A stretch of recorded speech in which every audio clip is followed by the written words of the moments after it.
Hola, bendiciones. Estamos ahora en la clase número 12 de la materia Iglesia Contemporánea. Vamos a ver un poco acerca de la obra apostólica y también acerca de cómo Misión Centroamericana se fue desarrollando también dentro del país. Dice acá que la obra apostólica tuvo sus orígenes en el ministerio del hermano Pilar Calderón. Es un salvadoreño y se convirtió al Señor en Guatemala en 1932. Después de regresar al Salvador, el hermano Pilar junto con su esposa Inés, ella era guatemalteca, comenzó a predicar en 1936 con la misma fe y doctrina de la misión centroamericana. Los primeros frutos de su ministerio fueron Leopoldo Mendoza y Jacobo Hernández, realizando los primeros bautizos en Soyapango, en el caserío Agua Caliente. Este acto fue publicado en el Diario Latino, propiedad de la familia Pinto.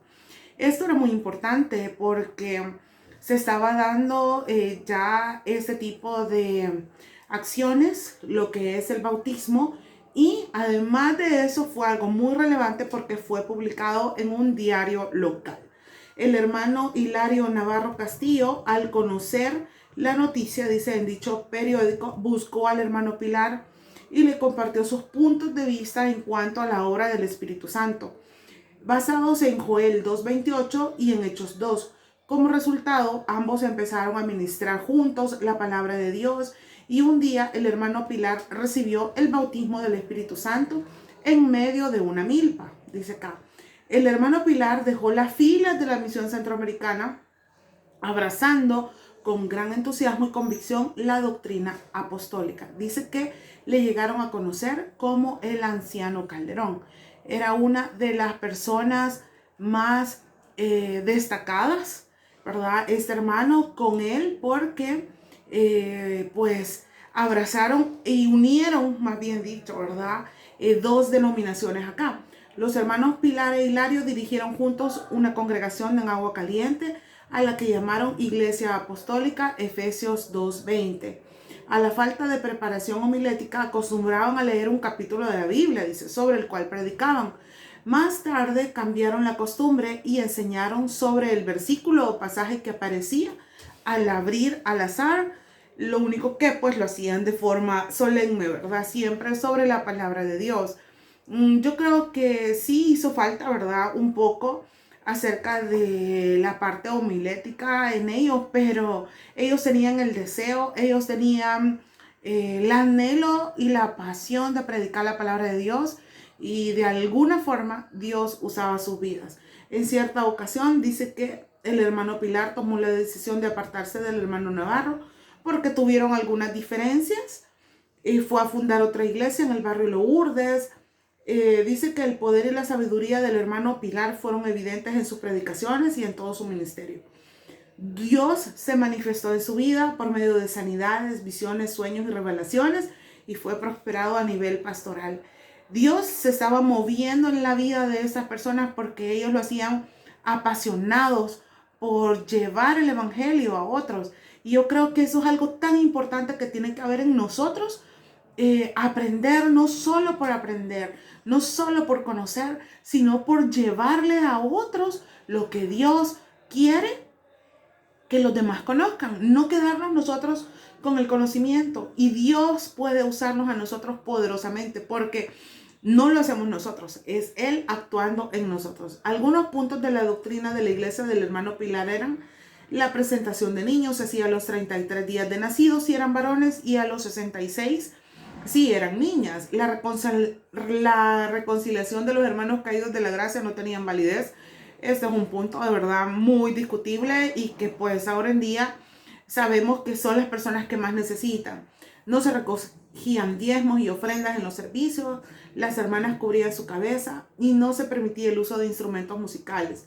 En las casas de oración dice que había al fondo un altar con flores blancas, generalmente azucenas, con una pequeña mesa pintada de blanco al frente llamada ministerio.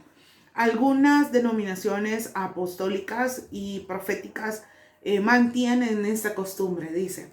Luego nos vamos a hablar un poco acerca de la Iglesia de Dios. Dice que en 1939 el hermano H.S. Cyberson, quien servía en la escuela bíblica de Lemon, Dakota del Sur, sintió una noche el llamamiento para ir a trabajar a América Latina y particularmente en Centroamérica.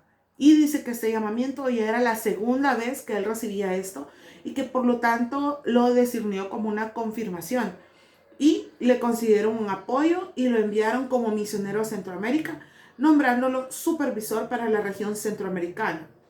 Dice que debiendo a que él estuvo trabajando al principio con los misioneros de Panamá y Costa Rica, y también estuvo investigando al mismo tiempo las perspectivas de entrar con la obra en Nicaragua. Entonces, eso le ayudó a que él fuera ya destacado, ¿verdad?, a nivel de Centroamérica. Dice, después de estudiar por un tiempo el idioma español, Syverson viajó a Centroamérica, llegando primeramente a Guatemala, en donde conoció a otro misionero de nombre Charles Furman, quien había servido en la iglesia metodista desde el año 1916. Dice que Furman había recibido el avivamiento pentecostal, por lo que eso se lo informó al reverendo Syverson sobre la obra en El Salvador, dándole testimonio acerca del gran trabajo que hacía hace 20 años había empezado el reverendo Federico Ernesto Mevius y sobre la delicada situación de salud y pobreza a la que Mevius había llegado. No fue fácil al principio, ustedes saben que no fue fácil que el evangelio pudiera crecer, pero dice que cuando esas personas llegaron a visitar a Mevius, iniciaron un movimiento pentecostal en El Salvador. Reconocieron la valiosa experiencia y de que este había sido un instrumento de Dios para la introducción del evangelio y del movimiento pentecostal en el país. Yo creo que cuando nosotros hablamos acerca de este movimiento, no es como muy destacado para algunos, es muy importante para algunos. Prefieren no acercarse a este movimiento, no les gusta, porque los pentecostales tienen una forma especial de adorar a Dios y de hacer las cosas. Entonces hay gente que sí se identifica y se siente de una sola vez, se siente parte de. Fue así, dice que en 1948 Syverson se trasladó para vivir en El Salvador y comenzó a visitar junto con Mevius algunos pequeños grupos de creyentes que éste organizó en su nuevo despertar como siervo del Señor. El propósito era de que esos grupos llegaran a identificarse como la Iglesia de Dios. La Iglesia de Dios tiene eso, esa característica de ser pentecostal. Mevius no solo apoyó la idea, sino que también aceptó la línea doctrinal y la organización de la Iglesia de Dios a nivel internacional. Al año siguiente dice que la Iglesia de Dios ya contaba con más de 20 congregaciones en el país. El hermano Syverson vivió en la ciudad de Cojutepeque entre los años 1939 y 1941. Aproximadamente 3 años, lugar a donde se fue a trasladar la iglesia central por largo tiempo.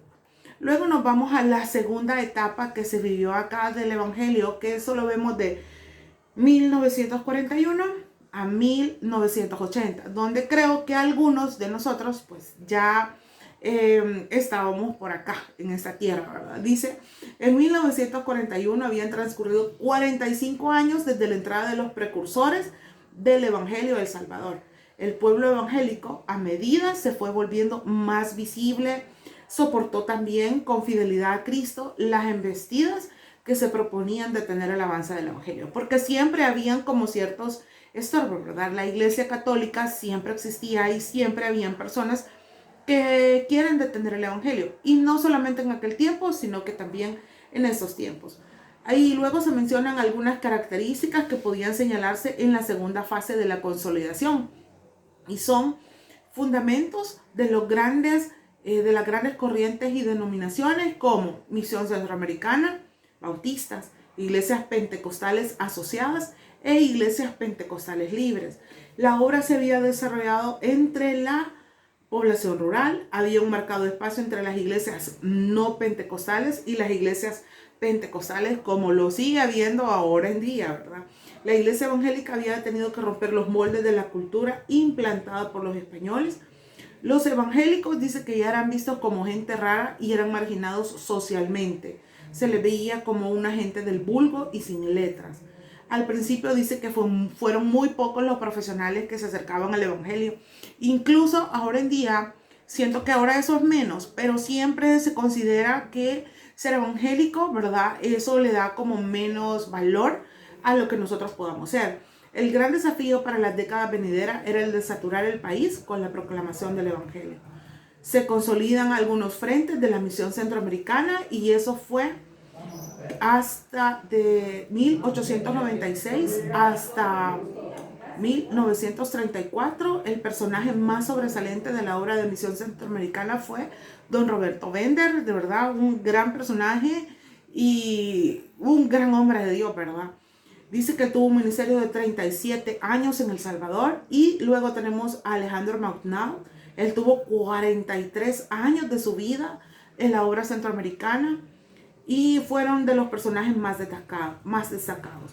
La antorcha se pasó de los misioneros a los salvadoreños. O sea, no solamente los misioneros venían e implantaban el evangelio, sino que empezaban a desarrollar personas salvadoreñas. Dice, se habían hermanos salvadoreños muy entregados y dotados en la obra centroamericana desde muy temprano. Entre más o menos 1940 y 1980 se vio una maduración y un fortalecimiento de la Iglesia Nacional, de modo que el papel de los misioneros cambió de papel de pioneros y entrenadores en 1940 al papel de compañeros de trabajo para 1980. Y eso era un logro espectacular. Para el fin de esa época, los hermanos salvadoreños eran los líderes de la obra centroamericana. Y entre los más destacados tenemos a Eliseo Hernández Echegoyen, Alfonso Pérez, Salomón Polanco y Daniel Figueroa. Luego siguió una fundación de nuevas obras. Esas obras aquí, como ustedes se dan cuenta, en ese tiempo ya no solamente eran misioneros, eran muy pocos los que estaban, sino que eran salvadoreños los que estaban con todo acá.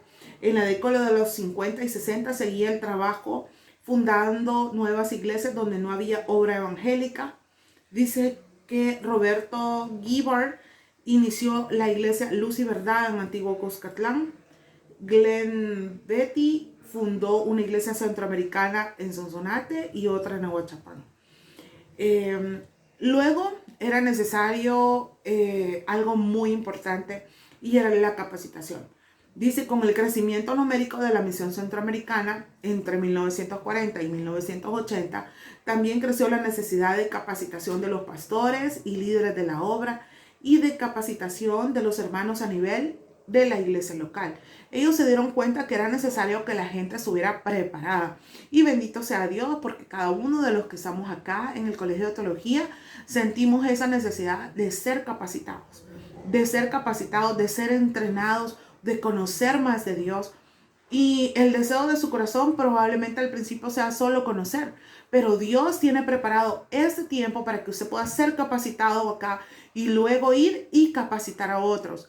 No solamente capacitar a otros, sino enseñar a otros a cómo hacerlo. Dice que habían institutos breves que duraban entre 4 y 6 semanas bajo el liderazgo de don Alejandro. Cursaron estudio bíblico sobre personajes de la Biblia, un tipo de estudios que era uno de los más fuertes de don Alejandro. Algunos de los hermanos salvadoreños que estaban involucrados en los institutos breves en ese entonces fueron Daniel Figueroa, que ya lo habíamos mencionado, Jonathan Mejía y Efraín Reyes. Dice, una gran parte de los pastores centroamericanos actuales estudiaron en los institutos breves. Jacobo Hobson comentó, los institutos breves fueron el instrumento principal para la capacitación de líderes de aquella época. ¿Por qué? Porque era necesario fundamentarlo, ¿verdad? Poner una base en ellos sobre la cual ellos iban a creer, basado en la palabra de Dios, para poder enseñar a otros. Los institutos breves dice que sirvieron para la necesidad nacional. Sin embargo, entre esos años 1940 y 1980, recibieron capacitación en Guatemala, en el Seminario Teológico Centroamericano o en el Instituto Bíblico Guatemalteco en Chimaltenango. Dice que a finales de los años 70 se vio la necesidad de ofrecer alguna capacitación en San Salvador, así que algunas iglesias metropolitanas de la misión empezaron institutos bíblicos. el 6 de febrero de 1978 se fundó la Escuela Nocturna de la Biblia en la Iglesia Central.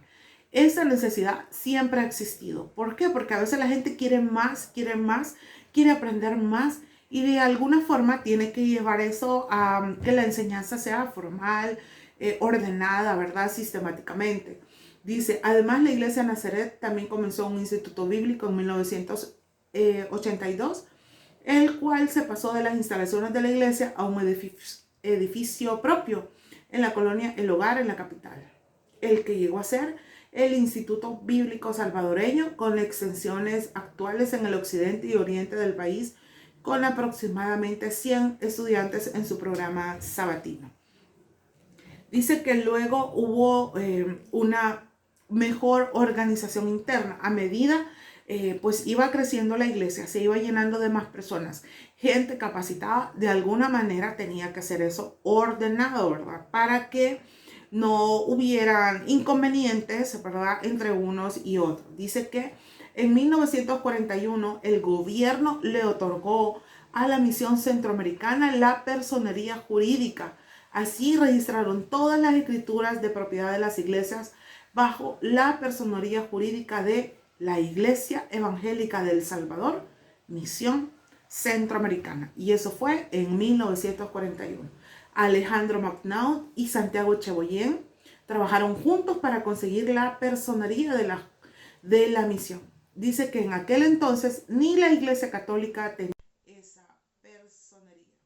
Para mejorar la coordinación, cooperación y comunicación entre todas las iglesias de la misión, se introdujo un sistema de circuitos. Cada iglesia pertenece a un circuito en su región y cada circuito tenía un coordinador que trae la comunicación del comité y así sucesivamente. O sea, no era algo de a lo loco, sino que era algo muy organizado.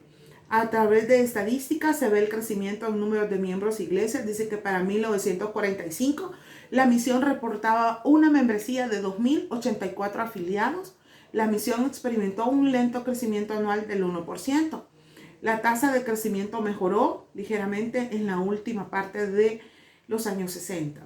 Para 1980, la misión reportaba una membresía de 6.022 miembros con 115 congregaciones. Dice congregaciones, aquí incluye las iglesias formales y las congregaciones no formales.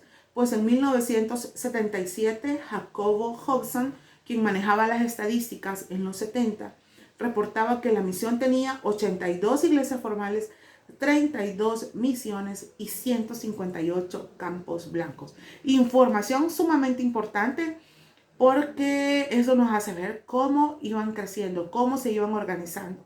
Y yo creo que eso es parte muy importante de una iglesia, el organizarse, el llevar registro de cada una de las cosas y pues si no, pues no tuviéramos toda esta información. Bendito sea Dios que el Evangelio llegó a nuestro país. Nos vemos en la siguiente clase. Bendiciones.